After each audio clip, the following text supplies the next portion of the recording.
La République démocratique du Congo est en train de négocier un virage décisif de son histoire politique. Si les uns se préparent déjà pour les élections, les autres pensent plutôt à la révision constitutionnelle, pourquoi pas à un autre dialogue. Messieurs et dames, vous êtes en jeu. Bienvenue à tous et à toutes. Tout de suite, l'invité du jour dans cette rubrique, Eche Homo. Blanchard Mongomba. Blanchard Mongomba est licencié en droit de l'Université protestante au Congo et avocat au barreau de Matadi dans le Congo central. Blanchard est un membre actif de plusieurs réseaux nationaux et internationaux de promotion et de protection des droits de l'homme. Blanchard Mongomba est un cadre de l'Université populaire, conception de l'ancien Premier ministre Adolphe Muzito Fumunsi.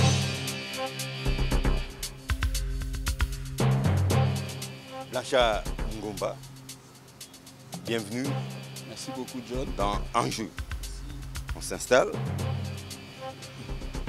Comment vous allez? Oui, ça va très bien, John. Oui, petit à petit, lentement mais sûrement, nous nous approchons du 23 décembre 2018. Croyez-vous à la tenue des élections en cette date? Merci beaucoup, John, pour l'invitation. Parce que je dois avouer que Enjeu est une nouvelle émission, mais qui s'affirme de plus en plus.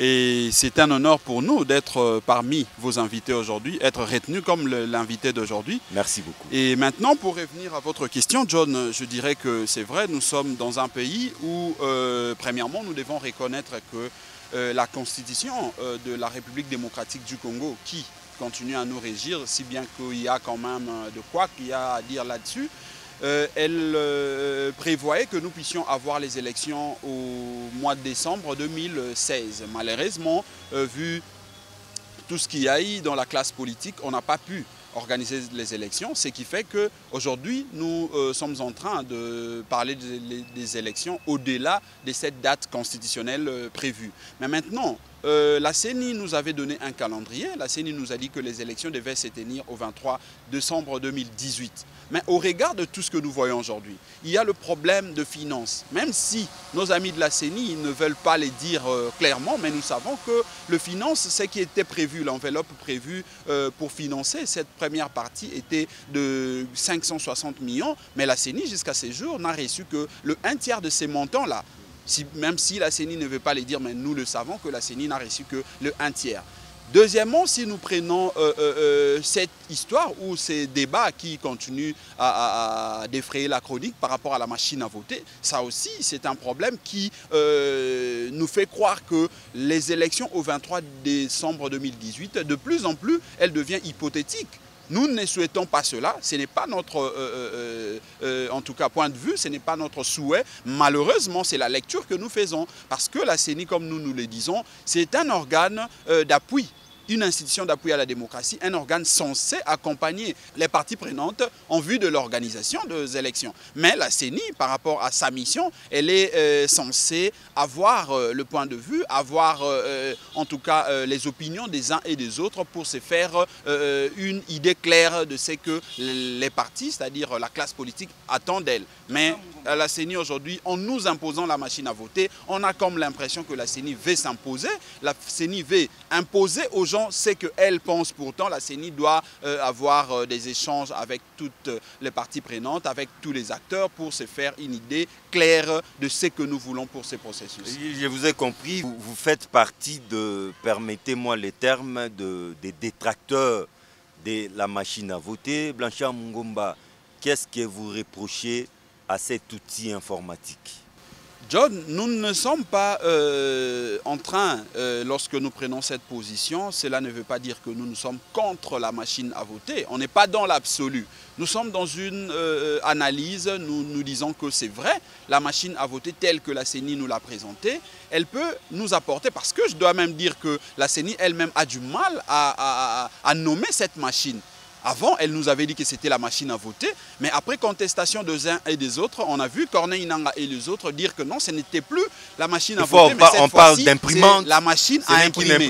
Oui. Voilà là où nous émettons un peu de doute, puisqu'on a comme l'impression que même elle-même, la CENI, ne maîtrise pas très bien le contour autour de cette machine. Voilà pourquoi nous nous disons que ici, la CENI nous a présenté les atouts, l'apport que pourrait apporter cette machine sur le plan financier, mais également par rapport au timing, puisque la CENI nous avait parlé de 504 jours, et après qu'elle nous a présenté la machine à voter, elle nous a laissé entendre que la machine à voter allait réduire sensiblement les jours tels qu'elle l'entrevoyait, de 504. Mais maintenant, nous, ce que nous disons, on a vu... non seulement ça, même la rapidité dans les comptages et dans la publication des résultats. Ce qui est une très bonne chose. Oui. Nous ne boudons pas la machine à voter dans l'absolu, mais nous, ce que nous voulons savoir, c'est qu'aujourd'hui, si cette machine apportait des innovations, même si elle est, en tout cas, elle va changer beaucoup de choses en termes de finances, en termes de temps, mais si les acteurs eux-mêmes ne sont pas pour cette machine-là, nous pensons que la CENI ne doit pas s'imposer. Ce que la CENI doit faire, c'est de consulter les acteurs, c'est de consulter les partis politiques, de sensibiliser, de convaincre pour que les acteurs acceptent. Mais si la CENI veut s'imposer pour que nous puissions avoir cette machine, nous pensons qu'il y aura des conséquences. Avec la machine à voter, on risque d'avoir des élections et au lendemain de ces élections, le résultat sera contesté par les uns et les autres. Mais nous disons également que si nous boudons aussi la machine à voter, dans l'absolu, on risque d'avoir un glissement qui ne dit pas son nom. Pourtant, nous savons tous que le peuple congolais a besoin d'avoir les élections au 23 décembre, puisque c'est la date qui est prévue. Nous devons avoir les élections, puisque nous, en tant que peuple, nous ne pouvons plus accepter d'être dirigés par les gens qui n'ont pas la légitimité. Nous n'accepterons plus de voir les gens qui n'ont pas pu se faire élire, ne fût-ce qu'à la députation provinciale, aujourd'hui avoir de pouvoir nous diriger, tout simplement parce qu'il y a eu une coalition, il y a eu des conciliables, des arrangements. Nous voulons que cette fois-ci, nous puissions avoir les dirigeants qui ont le cutus du peuple congolais, les dirigeants qui ont en tout cas le mandat du peuple. Et à ce jour, nous avons des gens qui nous dirigent, qui n'ont aucun mandat, qui n'ont pas de légitimité, et ça, c'est inadmissible. Mais Blanchard Mungomba, on a l'impression que n'importe qui critique la machine à voter, vous n'allez pas demander à un juriste, à un économiste, et encore moins à un charpentier, à un mécanicien de critiquer l'opération d'un chirurgien. Est-ce que votre problème, ce n'est pas un problème d'ignorance? Pourquoi ne pas envoyer les experts, les gens qui se connaissent en informatique, en cette nouvelle technologie de l'information et de la communication, d'aller en contact avec les experts de la CENI qui vont vous expliquer les avantages de cet outil et il appartiendra à vos experts de venir aussi vous expliquer. On a l'impression que vous tirez à boulet rouge sur la CENI plutôt dans l'ignorance. John, je suis d'accord avec vous. Je suis d'accord avec vous lorsque vous dites que nous devons avoir les experts qui maîtrisent la matière. Envoyez vos experts à la CENI. Justement. Et c'est ça ce que nous voulons. C'est la démarche que nous proposons aux acteurs, surtout ceux qui boudent dans l'absolu, ceux qui boudent de manière catégorique la machine à voter. Parce que nous disons que la machine à voter est une innovation. Peut-être que le peuple congolais n'était pas préparé à avoir cette machine, puisque dans nos différents textes, ça n'a pas été prévu. Vous avez peur de l'inconnu, c'est ça votre problème? Tout ce que nous voulons, c'est que, effectivement, que la CENI commence par sensibiliser, consulter tous les partis politiques. Mais c'est ce qu'elle fait. Elle a quand même reçu quelque part de fin de non-recevoir de certains partis politiques. Mais ce que nous voulons, c'est que la CENI accepte que ou soit demande que ces partis politiques... Ou proche du Palou. les Palou a fait cette démarche, n'est-ce pas? On est proche du Palou et oui. ici, l'ancien Premier ministre Adolphe Mozito avait conseillé à la CENI et à son président, le président Corneille Nangaa, de consulter tous les autres partis. Et je crois que c'est la démarche qu'elle est en train de faire aujourd'hui, la CENI, de consulter tous les partis politiques, d'avoir leur point de vue, d'avoir leur, en tout cas, préoccupation pour voir comment est-ce que nous pouvons améliorer cette affaire. Et nous disons qu'il y a possibilité de trouver les justes milieux entre ceux qui pensent que sans la machine à voter, il n'y aura pas élection, et ceux qui pensent que nous ne pouvons pas aller aux élections avec cette machine à voter. Nous disons qu'il y a deux conséquences. Si nous allons aux élections dans les contextes actuels, c'est-à-dire il y a des partis politiques qui boudent la machine à voter puisqu'ils n'ont pas été convaincus, la CENI ne les a pas convaincus, on risque d'avoir le résultat après les élections qui seront contestés par les autres, ce qui ne sera pas une très bonne chose. Nous voulons avoir des élections apaisées, le résultat qui sortira des urnes, que ça puisse être des résultats qui apportera la paix dans le chef des Congolais. Et nous disons, si nous boudons aussi la machine à voter, on risque d'avoir un glissement. Et nous ne voulons pas, comme je l'ai dit, je venais de le dire dans mon introduction, nous ne voulons plus continuer avec des dirigeants qui n'ont pas été désignés par le peuple congolais. Nous voulons la synthèse, et la synthèse est possible. Nous avions vu, je veux citer là, nos amis de l'Église catholique, la SENCO et les autres, ont proposé l'expertise, ils ont proposé la certification de cette machine. Nous pensons que c'est aussi une bonne idée, c'est-à-dire que nous mettons ensemble nos experts en tant que parti politique, nous faisons appel également aux experts extérieurs, c'est-à-dire internationaux, les gens qui maîtrisent la matière, de venir nous édifier, de venir nous donner les détails autour de cette machine. Si nous sentons que les détails que les experts vont nous fournir sont des détails qui ne mènent pas à contestation, eh bien nous allons accepter. Mais pour l'instant, imposer la machine à voter, ce n'est pas une bonne chose. Ne pas accepter aussi la machine à voter dans l'absolu, ce n'est pas une bonne chose puisque les deux hypothèses ont des conséquences. D'où il faut trouver la synthèse entre ces deux options pour faire avancer la chose et donner au peuple congolais la possibilité d'aller aux urnes. Vous voulez une chose et son contraire en même temps, cette classe politique. Parce qu'en boudant la machine à voter, quel est le palliatif? Il se limite à bouder, mais il propose quoi? Qu'on revienne au bulletin papier? Nous disons que c'est là où nous apportons notre touche, notre apport. Nous sommes dans la, quelle est cette synthèse? Dans la réflexion. La synthèse, c'est que la CENI continue la démarche en associant les experts des partis politiques et les catholiques ont donné justement la synthèse. C'est qu'il y a possibilité que nous puissions faire venir les experts, les gens qui maîtrisent la question pour qu'ils nous édifient. Parce que nous, c'est vrai, comme tu l'as dit, on n'est pas expert en la matière. Nous parlons, nous critiquons par rapport à la démarche. Mais il y a des gens qui ont la technicité, qui pourront facilement nous donner les données techniques en disant que voilà, là où la tricherie réside dans cette machine. Ou voilà, là où l'apport de cette machine est significatif par rapport au budget, mais également par rapport au temps. Nous pensons qu'il y a possibilité que nous puissions faire cette synthèse-là de manière à ce que au 23 décembre 2018,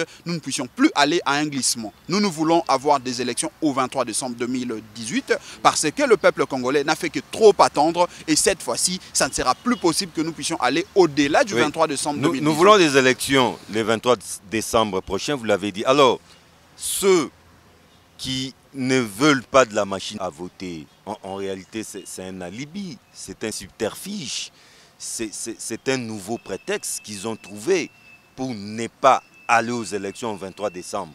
En réalité, ils se cachent derrière cet argument parce qu'ils ne sont pas prêts pour qu'on aille aux élections. Ils viseraient plutôt une transition pour qu'ils se préparent eux aussi à aller à ces élections peut-être dans 2 ans. Mais en tout cas pas le 23 décembre prochain. Qu'est-ce que vous en pensez? Oui, John, je crois que votre lecture est tout à fait logique. Votre lecture... ça saute aux yeux, en tout cas. Oui, ça saute aux yeux d'une certaine manière, mais nous disons que ceux qui boudent la machine à voter n'ont pas aussi tort. mais ils peuvent avoir aussi Non, tort. ils ont tort, ils sont capricieux, Pas ils forcément. ne veulent pas des Pas élections, forcément, John. ils ne sont pas prêts. Ils ne sont peut-être pas prêts, mais ce qu'ils demandent, c'est aussi légitime. Ils demandent quoi? Ils demandent à ce que la CENI nous prouve, que la CENI démontre que cette machine ne va pas nous amener des Savez-vous que contestations. les après, élections, c'est les pires cauchemars des politiques congolais. Le Oui, savez-vous?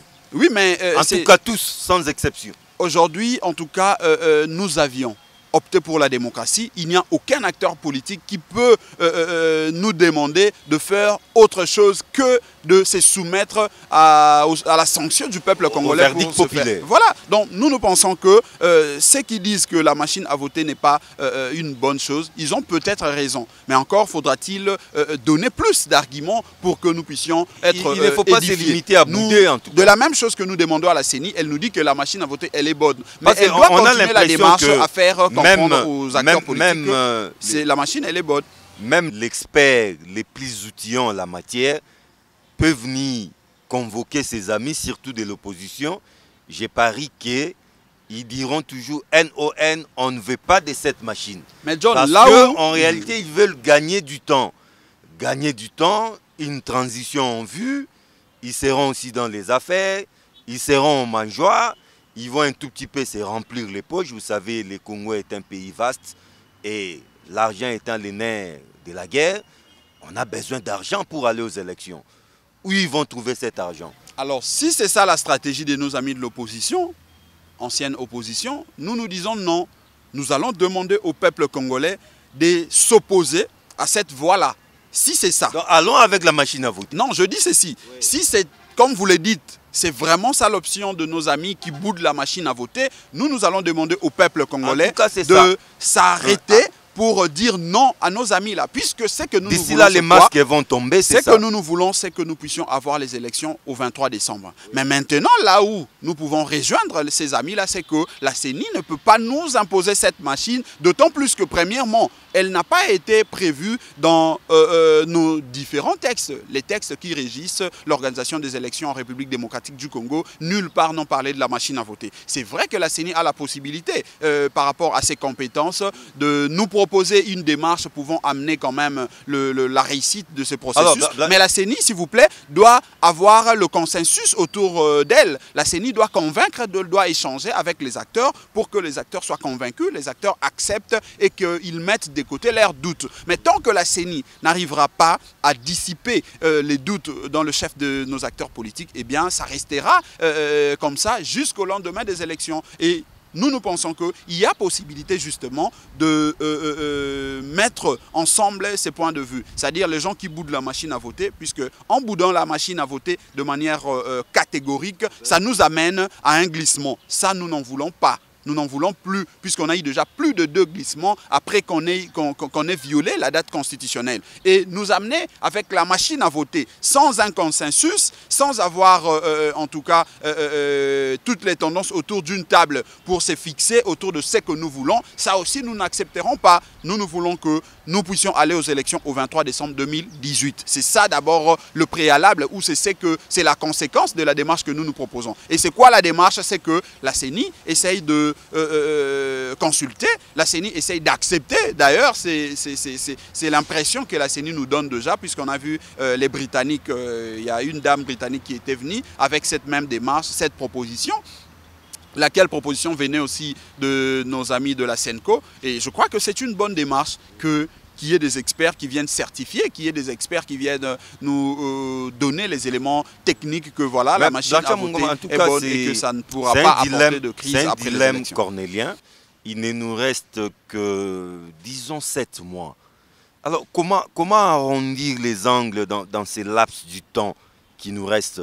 Vous ne trouvez pas que nos politiques, en tout cas, toutes tendances confondues, jouent à un jeu malin? Ils attendent peut-être le mois d'octobre, le mois de novembre, pour maintenant se mettre d'accord. En tout cas, nous trouvons qu'on ne peut pas aller aux élections avec cet outil qui nous divise, cet outil qui ne fait pas l'unanimité. On se met maintenant d'accord, une sorte de dialogue, transition, 2 ans, 3 ans, le temps de revenir au vote classique, c'est-à-dire celui des bulletins papier.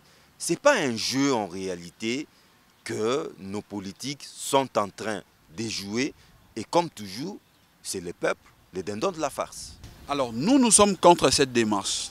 Nous sommes contre cette hypocrisie de la classe politique. Pas plus tard que la semaine passée, on a y organisé une séance de l'université populaire dans la commune de Bandalungwa. On a y échangé avec les populations et on a eu, en tout cas, l'impression du peuple. On a eu plusieurs questions. Le peuple nous a fait croire que par les élections. Au 23 décembre 2018, puisque c'est la date qui est en vue. Nous voulons avoir, le peuple veut avoir les élections au 23 décembre 2018. On ne peut plus aller à un glissement. On ne peut plus accepter que les acteurs politiques nous amènent encore à de conciliabilité. Mais d'après Corneille Nangaa, l'équation... D'après Corneille Nangaa, l'équation est simple. Vous voulez qu'on aille aux élections le 23 décembre 2018? Oui, mais avec la machine à voter. C'est ça l'équation. C'est à prendre ou à laisser. John, donc n'est pas vouloir de la machine à voter, c'est vouloir une transition tacite. John, nous aimons bien aller dans la dialectique, nous aimons faire en tout cas des approches un peu... Puisque nous devons dire une chose, c'est que c'est vrai, la machine à voter aujourd'hui s'impose parce que, entre autres, nos acteurs politiques, lorsque la CENI parlait de cette machine au début, les acteurs étaient un peu distraits. Parce qu'à cette époque-là, s'ils étaient avisés... Ils les sont jusqu'à maintenant. Oui, on peut dire ça. Ils jouent à l'hypocrisie. Un peu à l'hypocrisie. Et nous disons que puisque les autres jouent à l'hypocrisie, Corneille ne peut pas se cacher, ou la CENI ne doit pas se cacher derrière cette hypocrisie, derrière cette stratégie de vouloir nous amener à un glissement pour nous imposer la machine à voter. Non, ça aussi nous disons non. Nous demandons à la CENI et à Corneille Nangaa, qui est le président de cette institution, d'obtenir le consensus, d'échanger avec tous les acteurs pour que finalement nous puissions nous mettre d'accord. Si nous allons aller avec la machine à voter, que nous puissions avoir toutes les garanties possibles,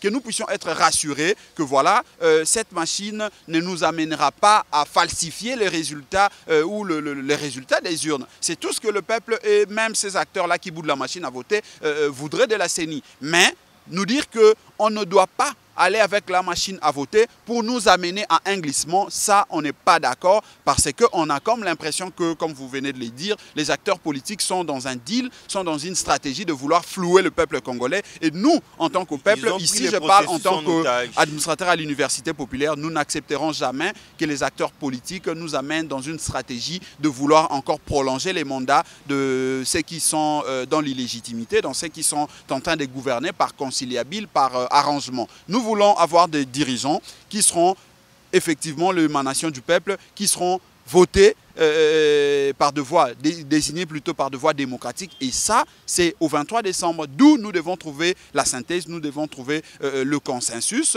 pour que nous ne puissions pas se cramponner autour de telle ou telle autre hypothèse. Donc, Blanchard Mungomba, la solution se résume en un consensus, encore un consensus, toujours un consensus, mais nous courons derrière les temps. Le temps n'est pas notre allié. Le consensus, c'est quoi? C'est dans 7 mois les élections. Nous échangeons, moi et vous, là, ça n'a pas demandé à ce que nous puissions arrêter tout ce que nous allons faire en cette journée. Il y a des activités que nous allons faire après cette émission. C'est pour dire que le processus, le consensus n'est pas suspensif du processus électoral. Le consensus est tout simplement un moment de change pour se convaincre mutuellement. C'est dire que voilà, ici, vous aviez peut-être des doutes, mais voilà, je vous ouvre la marmite, il n'y a rien à craindre. Voilà ce qui se trouve dans la marmite. Et ceux qui avaient des doutes observent que voilà, il n'y a rien de suspect, il n'y a rien de grave pour avancer. Mais dire que nous devons aller au-delà du 23 décembre, tout simplement parce qu'on n'est pas pour la machine à voter, ça aussi, nous ne sommes pas d'accord. Mais Blanchard Mungomba, en boudant la machine à voter, ceux qui les font oublient souvent les conséquences financières de cette démarche. Parce qu'à l'heure où nous parlons, ce sont des commandes, c'est un grand marché de plus de 150 millions de dollars. Il y a déjà de l'argent déboursé, de l'argent qui ont été déjà engagés dans cette dépense, et suspendre les processus en cours, on oublie souvent les conséquences, souvent fâcheuses, d'ordre financier. C'est ça justement, John. C'est là où nous disons que c'est comme si nos acteurs sont dans un deal, ils sont dans une...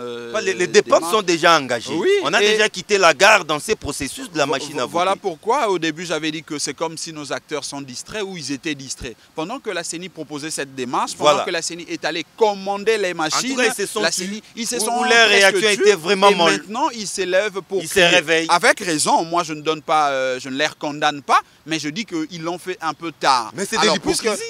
Un peu de l'hypocrisie, oui, je suis d'accord avec vous, mais je dis qu'il y a possibilité, parce que ce qu'eux reprochent, c'est aussi légitime. Puisque nous disons que ça peut paraître comme de l'hypocrisie, nous ne devons pas remettre en cause ce qu'ils reprochent à la CENI. Ce qu'ils reprochent reste légitime, reste fondé, jusqu'à ce que la CENI... Ça sera de l'argent jeté par la fenêtre. Voilà pourquoi nous nous proposons la synthèse. C'est que nous puissions nous mettre autour d'un échange, d'une discussion pour essayer de dissiper quand même les malentendus, que la CENI accepte de faire venir, que nous puissions amener les experts pour essayer de certifier cette machine, pour que nous puissions quand même être rassurés qu'il n'y aura pas une tricherie organisée derrière cette machine à voter, pour que nous puissions finalement avoir des élections. On ne peut plus, John, continuer. Aujourd'hui, depuis 2006, 2016, à ce jour, on a perdu des années sans l'organisation des élections. On ne peut plus accepter que nous puissions passer tout un mandat, un quinquennat, comme le prévoit notre Constitution, par des échanges, par des glissements organisés par des acteurs. Alors, Blanchard Mungomba, une autre question qui fait débat à part celle de la machine à voter, c'est la révision de la Constitution. Le chef de l'État en a fait même allusion lors de sa dernière rencontre avec sa classe politique. Bon, ce n'était pas ricochet, il faisait allusion à l'article 10 de la Constitution qui fait que la nationalité congolaise est une exclusive. Il s'est fait passer où il est, pas il s'est fait passer, mais il est les gardiens, les garants de la Constitution, et à ce titre, il va protéger cette Constitution, sauf révision constitutionnelle. D'où les débats. Pensez-vous que la Constitution actuelle, un peu plus de 10 ans après, c'est une mauvaise Constitution, et par conséquent, elle devait être révisée, pourquoi pas être carrément changée? John, cette matière est d'autant plus sensible que nous devons la traiter avec beaucoup de sérieux. Parce que nous devons dire que les grands penseurs disent qu'il n'y a jamais eu de constitution parfaite. Comme toute œuvre humaine d'ailleurs. Comme toute œuvre humaine d'ailleurs. Et il n'y aura jamais de constitution parfaite. Alors, aujourd'hui que le chef de l'État se réveille pour comprendre que l'article 10 de la Constitution a été violé ou posé problème, nous nous disons que c'est justement c'est caché derrière un argument qui aurait dû être réglé depuis, puisque ce n'est pas seulement aujourd'hui que le chef de l'État, on peut comprendre ça comme ça, parce que c'est depuis 2006 que le chef de l'État a été investi pour son premier mandat. Et c'est depuis ce jour-là, depuis cette année-là, 2006, que le chef de l'État ou la Constitution avait fait du chef de l'État le garant, non seulement des institutions, mais de cette Constitution qui l'avait permis d'être investi. Et le chef de l'État savait qu'il y avait les étrangers, il y avait des gens qui détenaient la double nationalité dans nos différentes institutions. Et d'ailleurs, la motion, la fameuse motion de l'honorable à l'époque, l'honorable qui est l'excellence aujourd'hui, Makila. L'honorable Makila. Oui, et c'était un moratoire de 3 mois. Voilà. Après la motion, Vital Kamerhe, président à l'époque de l'Assemblée, avait institué ou décrété un moratoire. Et à cette époque, nous, on attendait à ce que le chef de l'État se prononce. Parce que la question qu'on s'est posée à cette époque-là, c'était de savoir, à l'époque d'ailleurs, on était étudiants, si j'ai bonne mémoire, on s'est posé la question de savoir quelle était la valeur juridique d'un moratoire face à une constitution qui est l'œuvre du peuple. Face à une disposition constitutionnelle. Une disposition constitutionnelle. C'était ça la grande question. Et à l'époque, le chef de l'État n'avait pas compris cela ou tout simplement c'était une hypocrisie comme vous la posez. C'est ça notre questionnement, c'est ça la réflexion que nous nous posons. Aujourd'hui, ce que le peuple veut, les débats, le plus important, c'est de nous permettre d'aller aux élections. C'est de dissiper les malentendus, c'est de baliser les chemins pour que nous puissions avoir les élections. S'il vous plaît, John, en allant vers les élections, on aura certainement un débat. Et c'est d'ailleurs notre souhait. Nous voulons un débat contradictoire entre les candidats à différents échelons, à différents niveaux. Nous voulons avoir un débat et c'est lors du débat contradictoire que les uns et les autres pourront soulever cette question de l'article 10 qui parle de l'exclusivité de la nationalité congolaise. De l'unicité de Mais maintenant que nous ne sommes pas encore le processus n'avance pas, on n'est pas à un débat contradictoire, c'est tout à fait malsain, c'est pas propre que de vouloir glisser encore ces débats. Nous devons laisser, puisque on va vous allez peut-être m'évoquer le cas du dossier du procureur qu'a ouvert le procureur général de la République par rapport à certaines personnalités. Nous pensons que la justice est indépendante. La justice doit faire son travail en toute indépendance. Et les acteurs politiques et les institutions doivent rester dans la logique de chercher à s'alterner, c'est-à-dire à présenter un programme qui apportera une nouvelle vision. Et si dans ces programmes, les acteurs estiment qu'ils doivent, dans le débat, insérer cette question de l'exclusivité et de la nationalité congolaise, c'est de bonne guerre. Mais maintenant, l'inclure, c'est vraiment être un peu mal intentionné. Mais l'inclure surtout à l'avant-veille. Ben justement, c'est là où nous nous trouvons que c'est vraiment... que ce n'est pas pour écarter de la course certains adversaires politiques qui dérangent, parce que on ne doit pas avoir la mémoire courte. Il y a peu, un sujet belge a été nommé Premier ministre dans ces pays. Ben, il y a un ancien directeur de cabinet qui a été aussi nommé ambassadeur dans son propre État. Et heureusement que son État était vigilant, là, avait boudé sa nomination. Qu'on aille exhumer les moratoires Makila. Non, mais le moratoire a quelle valeur juridique, John? Non, mais parce que vous voulez qu'on ferme l'œil. Qu'on ferme l'œil sur cette question des élections. Non, nous ne disons pas que nous devons fermer l'œil, mais nous disons tout simplement qu'on laisse la justice faire son travail. Mais c'est pourquoi les chefs de l'État parlent carrément de la révision de la Constitution. Non, mais la révision de la Constitution... Ce n'est pas une démarche bienvenue en ce moment. La révision de la Constitution, John, c'est une démarche qui est constitutionnelle, certes, mais c'est une démarche qui demande aussi beaucoup de finesse. C'est une démarche qui demande beaucoup de réflexion et analyse. À ce jour, le peuple congolais a besoin des élections pour désigner les acteurs à tous les niveaux. Et les bonnes élections. Les bonnes élections qui vont le représenter à tous les niveaux, à tous les échelons de l'État. Mais faire, en tout cas, faire refaire surface la question de la double nationalité fera appel à des dépenses supplémentaires. Puisque ça va certainement nous demander d'aller au référendum. Est-ce que le peuple sera d'accord avec ça? C'est une stratégie qui ne nous avance en rien. Ça fait partie des manœuvres dilatoires. Hein? Ça fait partie des manœuvres dilatoires, John. Même si la question est sensible, même si la question reste pendante, ouverte, nous pensons que ça doit être inscrit dans le projet des sociétés des différents candidats pour que lors du débat contradictoire, lors de la campagne électorale, qu'ils nous présentent ces projets-là. Vous êtes juriste, les juristes sont des fois rigoureux, surtout dans sa réflexion juridique. Vous voulez qu'on respecte la Constitution telle que argumentée dans son article 10 ou carrément qu'on ferme l'œil et qu'on autorise même les binationaux à postuler à n'importe quel niveau.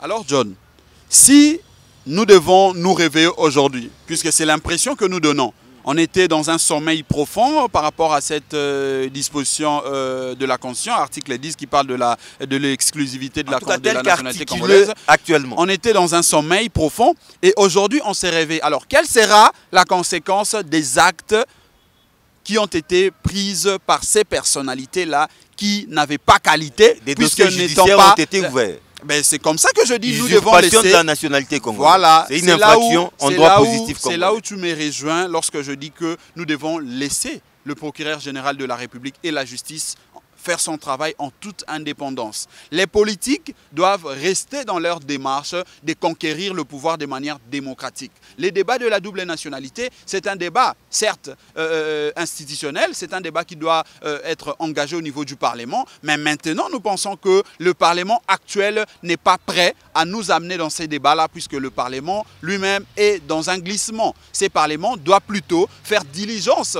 pour faire voter, par exemple, la loi sur la répartition de sièges. C'est ce que le peuple attend aujourd'hui. Le Parlement doit faire... Les projets ont déjà été adoptés au niveau donc le Parlement du Conseil des doit ministres. travailler dans ce sens-là, parce que ce que le peuple attend aujourd'hui, c'est une priorité. D'ailleurs, nous pouvons la considérer comme ça. Les élections est une priorité et le Parlement et toutes les institutions doivent travailler dans ce sens-là. Nous amener dans un débat de réviser la Constitution, nous pensons que c'est peut-être légitime, c'est constitutionnel, mais les acteurs doivent en tout cas inscrire ça dans leur projet de société. De cette question des nationalités, on cherche à réviser la Constitution. Par exemple, et ce qui n'est pas normal, le peuple n'acceptera pas ça. Nous devons attendre... Et par un effet des boules de neige, d'autres articles aussi pourront être sollicités. Exact. Pas seulement l'article 10. C'est l'impression que nous avons de nos amis qui veulent insinuer cette démarche-là de la révision de la Constitution sous prétexte que nous voulons protéger la Constitution. La Constitution a été violée depuis 2006.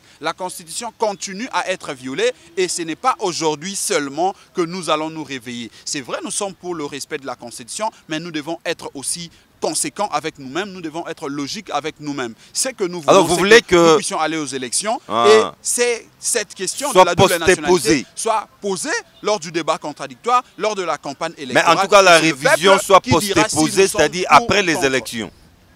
Que la question soit posée après, avant d'aller aux élections, pendant la campagne, pendant le débat. La question de la révision.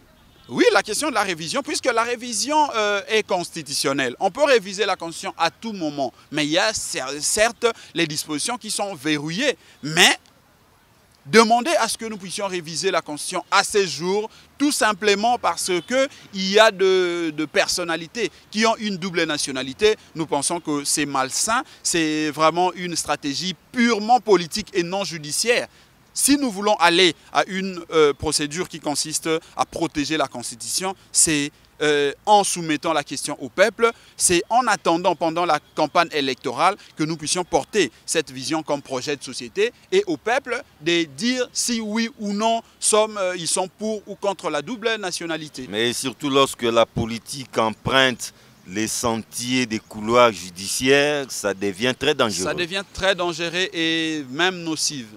Alors, Blanchard Mungomba, si je peux me permettre, vous êtes l'un des professeurs de l'université populaire, cher à l'ex-premier ministre Adolphe Muzito, et à ce titre, vous êtes proche du parti lumumbiste. Il y a eu un débat ces derniers temps, les Palous, en tout cas, affichent ses ambitions et va mettre ses candidats à tous les niveaux, même au sommet de l'État, et vous demandez à l'actuelle majorité présidentielle de soutenir les candidats proposés par les Palous à la présidentielle. Où est-ce que vous en êtes? Merci beaucoup, John. D'abord, nous devons présenter la situation. D'abord, si vous permettez, revenir un peu au contexte qui a prévalu à l'époque lorsque le parti lumumbiste unifié avait conclu un accord entre le Palou, Antoine Gizenga, et le président Joseph Kabila. C'était au lendemain des élections du premier tour des élections en 2006, parce que nous étions...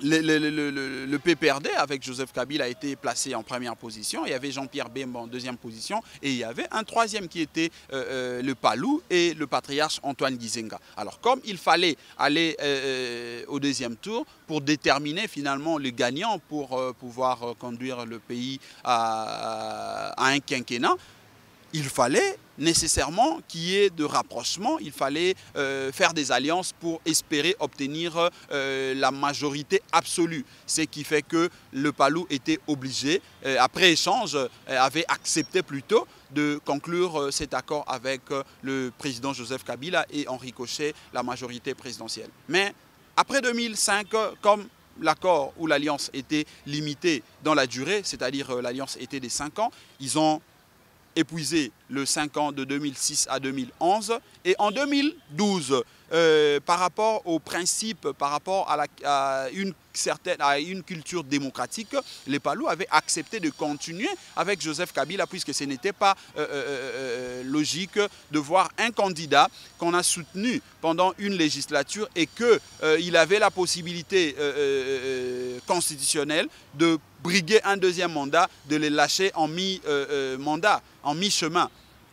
C'est comme ça que les Palous avaient accepté de renouveler cette alliance. Mais après 2016, il se trouve que le candidat que le Palou ou le président Joseph Kabila que le Palou avait soutenu se retrouve dans l'impossibilité constitutionnelle de briguer un troisième mandat.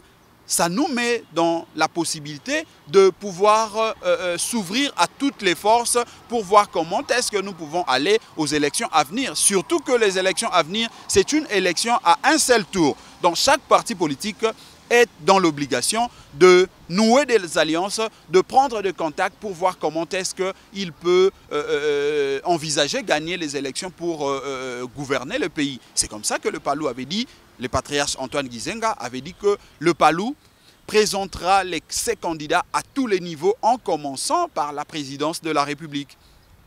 Et comme nous avions évoqué le principe, en tout cas une culture démocratique qui consiste à accompagner votre partenaire, le Palou avait estimé que en 2006, la majorité et Joseph Kabila pouvaient, si seulement ils sont les démocrates, ils ont cette culture-là, ils vont accepter de soutenir leur candidat parce qu'ils estiment, le Palou estime qu'il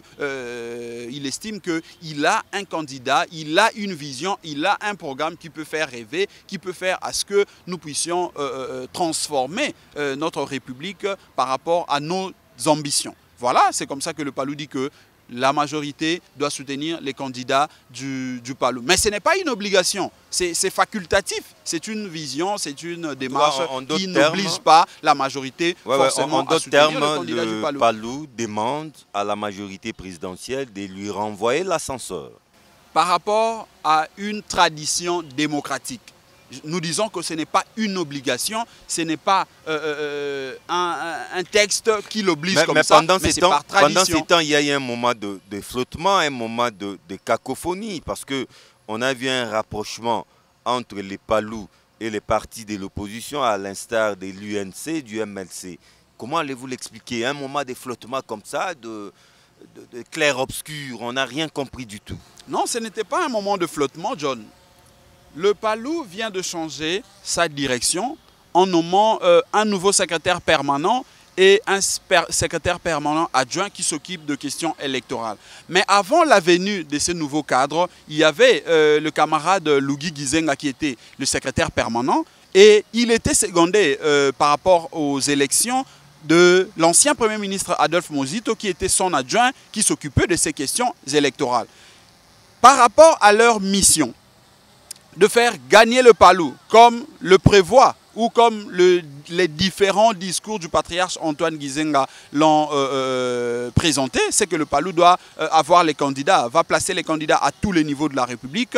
Le secrétaire permanent et les secrétaires permanents adjoints chargés des questions électorales avaient estimé qu'il était tout à fait logique, tout à fait légitime de s'ouvrir, de prendre des contacts avec différents partis politiques, parce que nous devons aussi dire une chose, que la configuration actuelle de notre pays ne permet pas à un seul parti politique de gagner les élections à lui seul.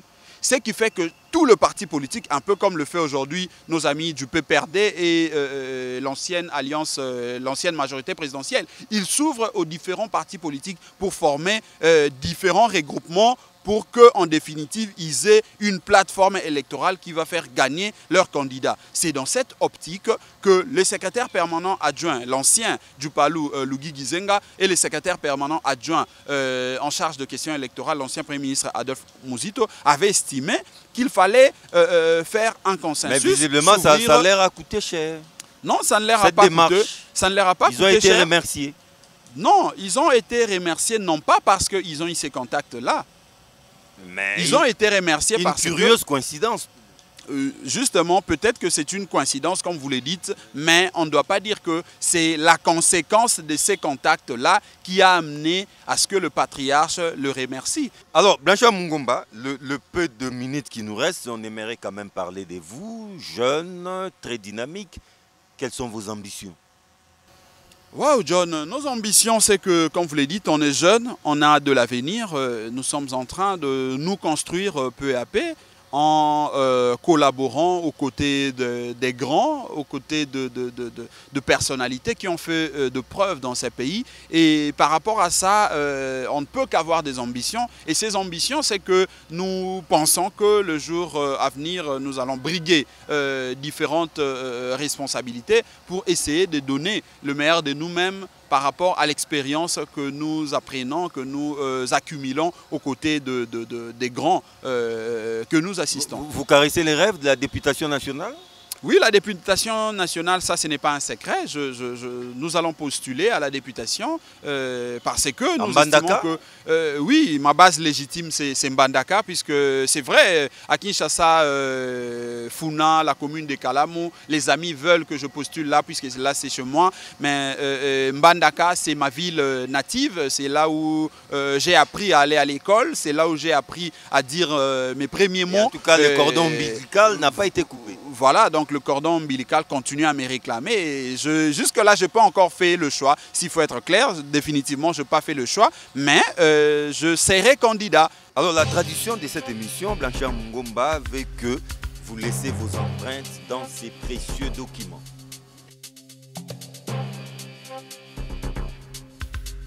La République démocratique du Congo est un grand pays au centre de l'Afrique.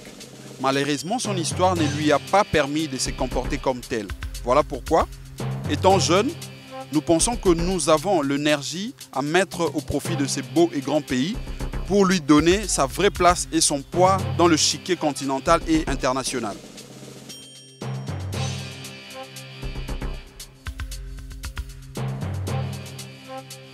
Messieurs et dames, lentement mais sûrement, nous nous approchons du 23 décembre 2018, date prévue pour les joutes électorales.